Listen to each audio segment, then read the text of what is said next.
tayo. So, ganun, kunwari pa eh. Wala, kinuha ko lang yung mga papel-papel ng mga anak ko kasi weekend. So, Sunday today. Ito, bahay lang naman kami. Malamig din. And nabisi rin kami kahapon. Kaya, bahay kami. Hindi pala ako nakakapag-update sa inyo. Nawawala sa isip ko na ako pala nagbablog. Ay, ano to? Parang may one-on-one meeting na naman yata with teacher sa school nila. May mga papel na mga ganito. And ayan, babasa-basa ako konti.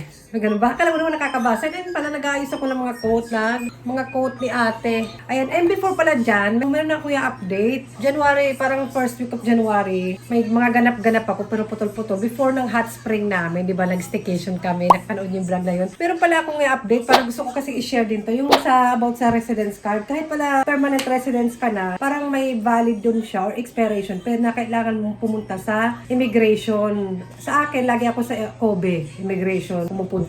Nakailang residence card na ba ako? 1, 2, 3, 4. Naka-4 na ako dito sa Japan. Parang mga 10 years na ba ako dito sa Japan? Kung di ako nagkakamali. Basta, pumunta ako dito 2014. Tama ba? Yan, parang magti-10 years na rin ako. Kasi si ating magti-10 na rin siya soon. I-share ko lang. Kasi minsan nabubulhan din ako. At saka may nagtatanong sa akin minsan about dyan. Napunta nga ako. Doon i-insert ko lang yung clip. Ayun nga guys, pumunta nga ako dito sa Kobe District Immigration Office ng January 11. Maaga ata sila nag-open. Ang alam ko mga 9:30. So, maaga rin ako pumunta. So, bago ka makapasok, makikita mo itong information kung anong floor yung immigration office. Bibigyan ka ng temporary pass. Ayan, tinakpang ko lang for in case na alam nyo na. And makikita naman agad yung elevator doon. And syempre, bawal mag-video, picture. Kayo dyan lang muna. Ayan, sa entrance, makikita nyo yung papel. Kumuha ako niyan pero mali pala. Kaya makinig kayo mamaya. Papakita ko yung totoong papel. And tapos na. Wala pa yatang isang oras na tapos na ako. Kaya ayun, share lang. Ayun. Actually, yung una kong, unahin ko muna. Yung una kong, mabunga tayo.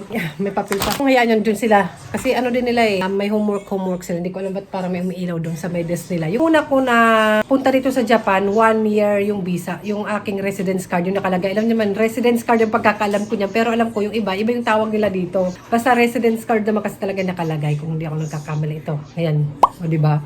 Yung una ko noon, yung visa ko, parang 1 year lang. 1 year lang talaga, Jackie. And spouse or child of Japanese nationality yung nakalagay. Tapos binubutasan nga nila yan, di ba? Ganyan, after, binubutasan, di ba? And ilan na ako?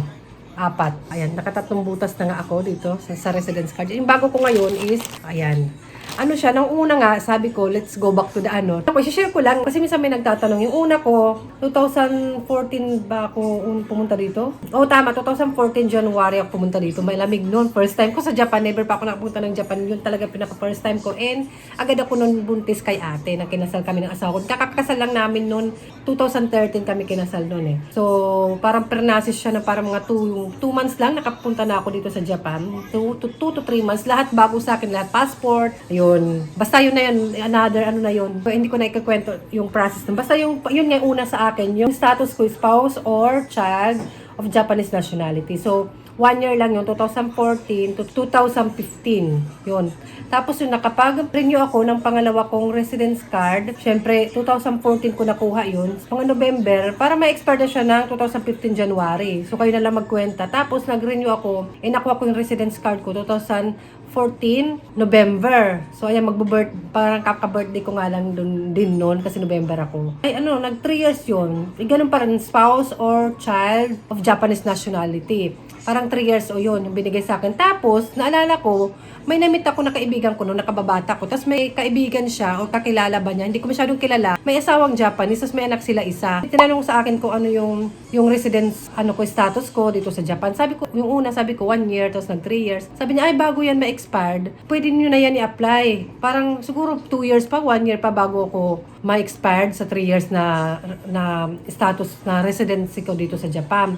So, sabi sa akin, pwede ka na mag-apply niya ng permanent residence. Sabi ko, yung asawa ko wala rin alam. Siyempre, wala rin naman ako alam. Tapos naniwala naman ako kasi siya daw din, lalo na may anak na daw, din mo na ako daw working. Possible daw talaga na ma-approve. So, yun, nag-apply ako. Mostly ako lang talaga pupunta dun sa immigration dito sa Kobe. Kasi malapit lang din naman yun. And tinuturuan naman ako ng asawa ko paano pumunta pag weekend. Kasi may pasok siya pag weekdays. So, ako lang pupunta doon. Tinuturuan niya lang ako. And siya rin naman yung nagpe-prepare kahit yung ID ko. Siya rin yung nag-asikaso yung mga kailangan na requirements. And ayun nga, November 18, yung expiration ng 3 years visa ko. Tapos ayun, nag-apply na ako, in-approve yung visa ko. Kasi may expired pa lang ako, may expired yung visa ko ng 2018 noon. Ay, yung visa ba? Tama ba? Yung residence card ko, may expired siya ng 2018. Pero nakuha ko na yung permanent residence ko ng 2017. So, maaga ko in-apply kasi yun ang ano sa akin, advice ng nakilala namin. Di ba random lang yun na nakilala namin, di ko nga kakilala, nakalimutan ko na yung pangalan niya. Pero salamat sa nag-advise na yun, kaya kilala yun ng kababata ko. So, ayan, 2017 ako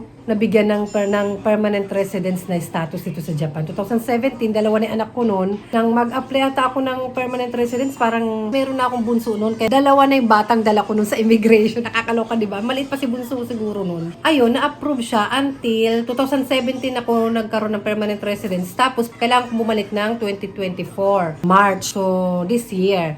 So, pero pumunta na ako. Di ba, nag-travel kami, nag-New Year vacation kami. So, planado ko na talaga na pupunta ako doon. Pero may dumating na hindi ko alam kung before 3 months ba, kailangan nang i-renew or kailangan mo nang pumunta sa immigration. Comment down below kung alam nyo. Pero, planado ko na talaga yun. Sabi ko, after ng New Year vacation namin, pupunta na talaga ako sa Kobe kasi may expired na siya ng March. Pero, January pa lang, pumunta na ako. Planado ko na talaga. Pero kasi may na-receive din akong ganito na dumating dito sa bahay. Pangalan ko, syempre, tapos may nakalagay na important. Siguro, try ko insert dyan. Kaya, ganyan yung itsura niya. Tapos, pag i-open mo naman, ayan. Wala naman personal information. And i-insert ko na lang dito para mas clear.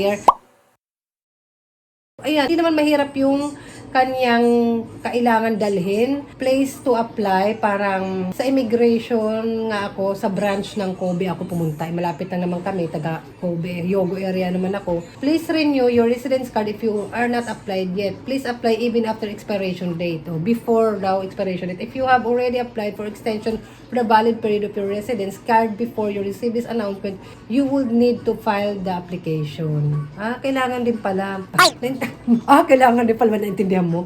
And then nga, may document na yung requirements, syempre yung residence card mo na may expired na, valid passport, if meron ka. Pag meron ka, that means kung wala, kasi ngayon residence card lang naman ang kailangan dito sa Japan. Yung passport, hindi naman masyado. Kailangan mo lang talaga ng residence card. Tapos yung may number ata, kung di ako nagkakamali, and meron kami nun. Meron ako nun. And ayun nga, valid passport if you have one. If you have one. Pag meron to, go. A photo, see the page. Parang ganun. Page, next page. Parang picture. Parang may ano naman, may instruction naman. Tapos, Papa already live. Hinanapin mo si Papa kasi may gagawin si Papa. And application form also available at a counter. Kaya nga pumunta ako doon, nandun na yung application form. Before, parang pwedeng i-download ata kasi si Papa nagda-download, ipiprint na lang niya, tapos parang tutulungan niya ako, i-assist niya ako, pirmahan. Or di ko na maalala masyado. Kaya nga, share ko to ngayon, at least naalala ko pa, di ba? And ayun nga, ayan, basta yan, i-insert ko dyan to. And yung picture ko noon, nandito ba yun? Si Papa lang yung nag-picture. Para may application na siya di-download sa iPhone niya, sa phone niya. And pinadevelop na lang niya. Parang ganito. Cellphone lang yan. Akin lang yan. Ako lang kumuha niyan. Tapos naglagay lang ako ng parang blazer na formal. Oh. Hindi na ako pupunta na sa photo studio since noon pa. Sa camera na lang ng iPhone. Tapos ini-edit na lang yung mga, kung anong mga ano dyan, and talaga ako naman talaga yan. And ayun nga, yun nga yung naka-ano sa akin. And pagpasok ko nga dun sa immigration, ayun, insert ko dyan yung picture. Akala ko ito yung fill up, nga, ayun, may date dyan, tapos may pirma yan dyan. And akala ko, may babayaran na 4,000. Tapos akala ko, yung aking parang kukunin, or basta yung aanuhin ko dyan, yung kailangan kong gawin dun, or bayaran is, extension number 2. Nakita niyo number 2, extension, eyelashes. Sabi ganun, extension of stay. Or akala ko yung ito, yung number 8, yung renewal of residence card. Akala ko yan. Hindi ko muna pinilapan. Tapos hindi ko muna nilagyan ng stamp or something kasi nakalagay stamp daw. Hindi pala need. So, nang pumasok ako doon, nasa may entrance to eh. Kaya akala ko yan lang, wala naman doon yung isang papel. I-insert ko na lang din dyan. Ayan. Lumapit ako doon sa counter. Tapos tinanong ko, ito ba yung kailangan ko? Kasi permanent residence na ako. And huwag kayong mag-alala, marunong naman sila mag-English kasi nga, immigration yun. Kung feeling ko, kung wala man, meron sila, mahanap sila ng paraan para magkaintindihan kayo. Para clear by, Englishin mo na lang, huwag ka na Pero kung marunong ka na mag-Japanese, the best. Good. Good for you, sis. Sabi ganun. Yun nga, wala akong pinayaran. Nakala ko magbabayad ako ng 4,000 kasi may nakalagay ng 4,000 dyan. Basta i-insert ko dyan yung papel para sure. Yung pala, tapos sinabi sa akin, ay wala ka nang babayaran. Hindi ko na syempre na-vlog doon kasi bawal sabi bawal ng camera. And syempre sumunod na lang tayo, ibig na permanent residence card tayo, pinauwi tayo ng Pilipinas, di ba? Sunod-sunod din sa rules. So ayun na nga, siya nga yung naglagay na ng picture ko, nag-glue. Doon, tapos sabi niya, diretso ka na doon sa counter na ganito, may mga number, di ba? So, ayun. Tapos, akala ko, i-email na lang sa akin yung residence card ko, nakasobre na lang, papadala dito sa bahay. Naghintay lang ako ng few minutes. Wala ngang 1 hour yun. Japan eh. Walang 1 hour. Nakuha ko na agad yung card ko mismo. Ayan, permanent residence ulit. Syempre, pati madali na lang siya kasi nga, nandiyan naman yung mga information. Para papalitan na lang nila. Tapos yung ID ko, tapos babalik ako doon ng January 2031. 2031 ako babalik doon. That mean mga ilang taon na ako noon. After 7 years. Naku, magka-40 na ako noon mga sis. Kakaloka, di ba? Magka-40 na ako noon. Tsaka malaki na sila ate at bunso noon. Pagbalik ko noon. Siguro mga November ako babalik doon or December na. Kasi January may expire din. December 2030. Yun, balik ko nun. So, sinare ko lang at sana nakahelp sa inyo. Basta yun na yun. Yun na yun. Madalian lang siya yung process, lalo na, hindi ko alam sa ibang branch ha. Yun. And wala namang hirap kasi nga, permanent residence naman ako dito. Parang i-renew lang. Ganun pala. Hindi ko alam na, ay, permanent residence na. Nakakatamad kasi pabalik-balik ka doon, mag-renew. Diba? Tinamad ka, di umuwi ka ng Pilipinas. And ayan, kailangan mo palang bumalik kahit permanent residence ka na. Pero yung iba, kahit hindi sila asawa ng Japanese or hindi sila half, nakakakuha sila, ang pagkakaalam ko na pwede kayong kumuha ng Japanese nationality. Depende ata, pero may mga process yan syempre. Or Japanese passport. Siguro pwede ako kumuha. May mga process lang din yun. Comment down below kung sino dyan mga Pilipina na nanonood na may Japanese passport. Kasi maganda sana kung may Japanese passport ka, di ba nakapag-travel ka. Kasi malakas yung Japan passport, di ba? Ay!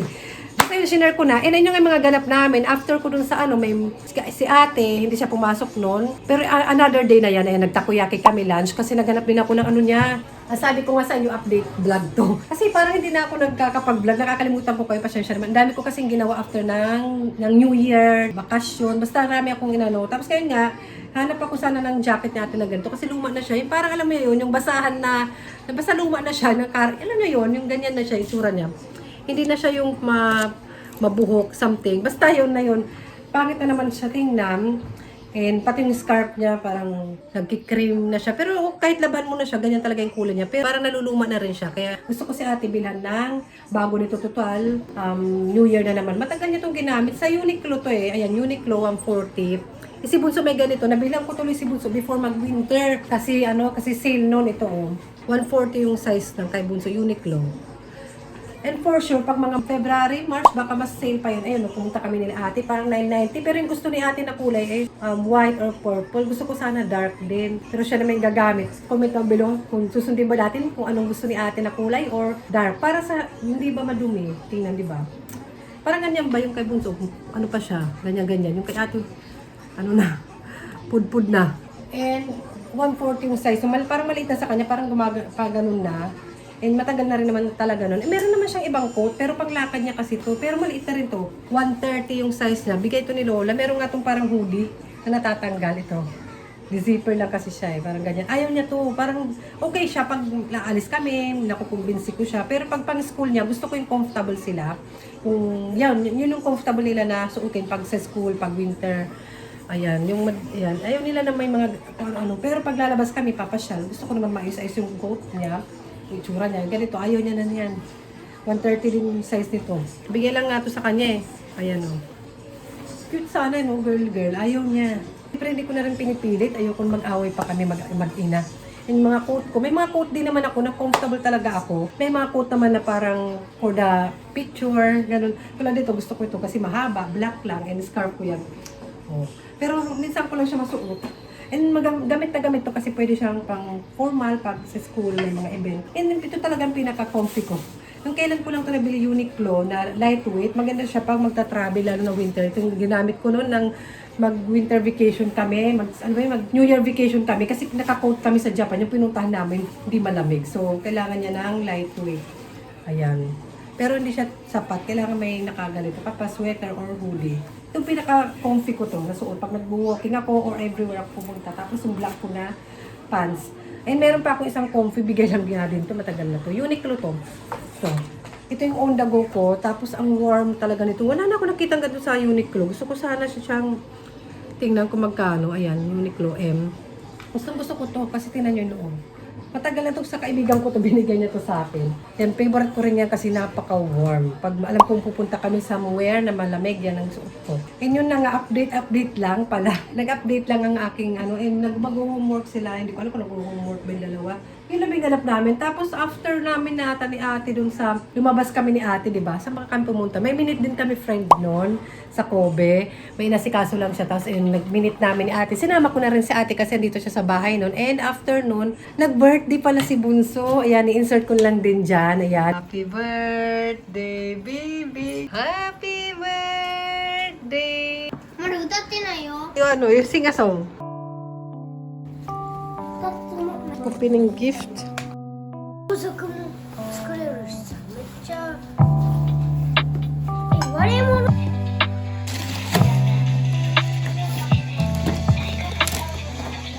Happy birthday to you. Make a happy birthday to me.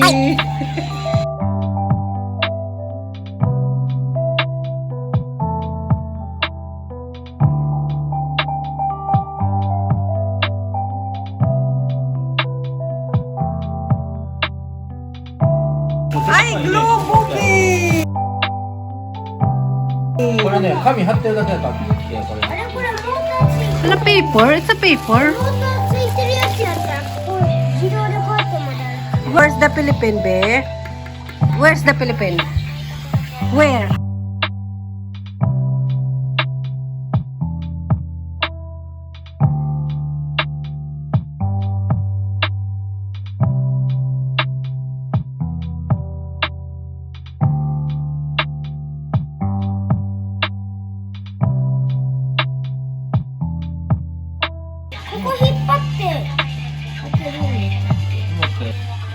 Like this, pull here. Oh.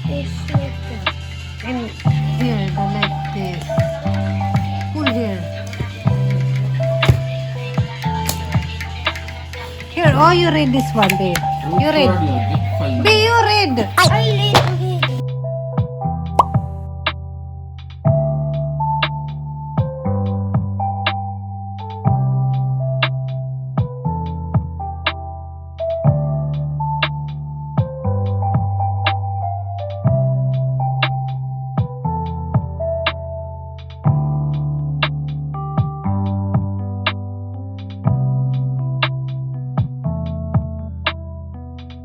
Ganitong napapanood nyo kami dati pa, alam nyo na ganun lang naman kami mag-celebrate. Parang family, simple, importante masaya yung mga bata. Eh, masaya naman sila noon. And gusto nila ngayon yung cake na hindi na yung tulad dati na character or ano. Gusto nila, kung ano yung gusto nila. Kahit yung mumurahin lang sa supermarket, masarap na yung cake sa supermarket ito sa Japan Sis. Tsaka maraming flavor ang gusto nila. Ayaw na nila yung malaki.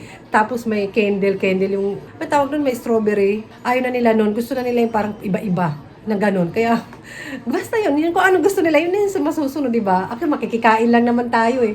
And ayun, ano lang ako nun, yung gusto kasi nila ng curry, kumbaga normal dinner lang, nagluto ako ng curry. Sorry.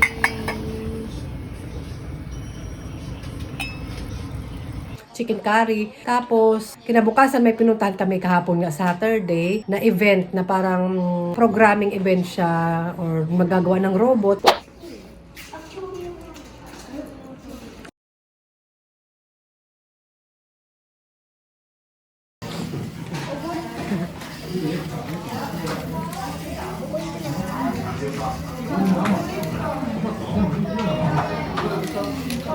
Swimming. Swimming that one. You make? Ini. リオナ、部品が余ってるよ。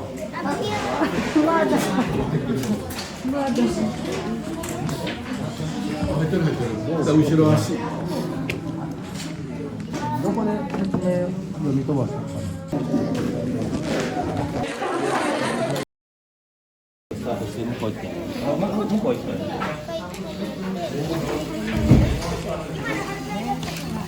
もう一回も当たって。行くよ。Okay. パパが行くよ。行くよ。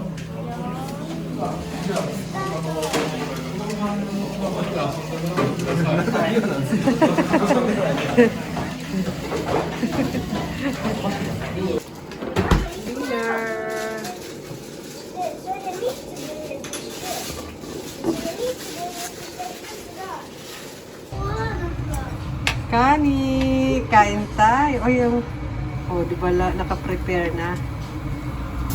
Grill yarn. This is birthday celebration of my baby. Ay, pwede namang everyday birthday, lalo na pag magkakasama ang pamilya kumain, di ba?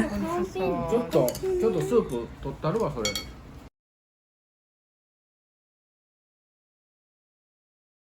Ayan, kasi yung gusto ni Bunso, at least nag-birthday siya. Yung gift pala niya, nag-open siya ng gift from Lola, and meron siyang nakuha na para sa galing sa amin na globo. And mahilig kasi siya sa ganito si Bunso. Parang mahilig siya sa science. Kahit science, science. Science kasi dati pagkabigas niyan eh. So, ganun, mahilig siya magtanong about sa mga kung saan, mainit ba doon, ilang oras ba papunta doon. Basta yung mga history, mahilig siya magtanong-tanong. Ayan. So, binilan namin siya. Natuwa naman siya. And si Lola, yung car. Ayan. De-remote siya. Pero si Papa si Papa ang pinabili ni Lola kasi wala namang alam yun si Lola sa pagbili-bili online. Online, tapos pinadeliver na lang dito. Ayan. Parang ano siya, kahoy something, tapos yan. Cute, diba? Wala na rin ako maisip ko anong kailangan i-gift sa kanila kasi ang dami na nilang laruan. Sa damit, parang di naman nila ma-appreciate. Pagkain na lang talaga yung bet ng dalawang to. Ilalabas sila, maglalaro sa labas, and pagkain. Yan na ma-appreciate ng dalawang yan na regalo. So, yun, update lang naman yun. And iko-close ko lang ito yung vlog. Ayan ang aming weekend. And today pala, yung lunch namin, ayun, puro kami kain, guys. Basta puro na lang kain. 2024 na yung diet ko, hindi pa rin natatapos. Nakakaloka. So, yun yung aking update about sa residence card. Sana naka-help sa inyo. Kamusta ang weekend nyo pala? And, Diyos ko, akala mo naman, January, 28, ang bilis ng araw, diba? Nako, February na soon. Kaya ano ba tawag doon? Mag-winter sale na. Yung mga bibili ng mga coat, mga damit na panglamig. Wait na lang kayo mga 1 month, 2 months. Ako hindi na ako masyado mabili ng damit actually kasi may mga damit ako dyan na hindi ko pa talaga ganun na nagagamit. Tapos 4 season pa yung pang summer, ganito. Pero minsan, pag nakakita ko ng dress, lalo na for summer, na-attempt akong bumili. Kasi wala, gusto ko naman iba naman, di ba? Minsan parang gusto naman natin ibang outfit. Kumusta naman? Nag-shopping na ba kayo dyan? Kaya ayan, kaya hindi rin ako mabili ng mga damit-damit na kasi parang nakasawa na rin. Parang iba na yung focus mo sa buhay, hindi na yung mga ganon. Yung mga kailangan at needs na lang, di ba? Pero syempre, pag para sa mga bata, yan, worth it mamili kasi lalo na yung mga anak ko, nag-aaral sila, wala silang school uniform. Kailangan mamili talaga ng mga damit nila kasi naluluma sa kanila yung damit. So, ayun lang naman. Ako magliligpit-ligpit, naglalaba ako. Nag-update lang naman ako sa inyo. Kasi hindi pala ako nakapag-update. Tatabi ko to kasi kinuha ko na naman to. Inaano ko rin kasi siya parang di na dry clean. Bawal kasi laban yung mga ganito parang dry clean lang siya. Pa-air, pahangin sa labas. Kaya pag dumadating ako, parang labas, hinahangin ko sa labas to. Kasi hindi naman talaga siya nadidikit sa skin kasi layer, parang jacket lang naman siya. Pero sa labas, di ba na-expose? Sana okay ang inyong mga health dyan, mga sis. Kailan lang muntik na kami sa mga kasi uso dito yung, pala sa school nilang mga anak ko, uso yung influenza, may A and B yan. Pero may injection naman yun, parang siyang COVID din, pero may vaccination yun, matagal na, once a year magbabakuna. Pero this year hindi kami nabakuna, kaya ingat-ingat tayo sis, mga anak natin. Yan, uso ang influenza dito sa Japan. Wala yatang ganyan sa Pilipinas. Tapos meron pa ata isa pang kumakalat na walking pneumonia ba yun. Ingat-ingat. Pero syempre, mahirap na rin makaiwas lalo na sa panahon ngayon, di ba? Kaya ingat na lang, doble ingat, triple ingat. Pero kahit anong ingat mo talaga, no? So, ganun binawi din. Okay, bye-bye! Ang bilis ko magsalita na pa ako ng aking isopagos. Bye! See you again sa susunod na vlog.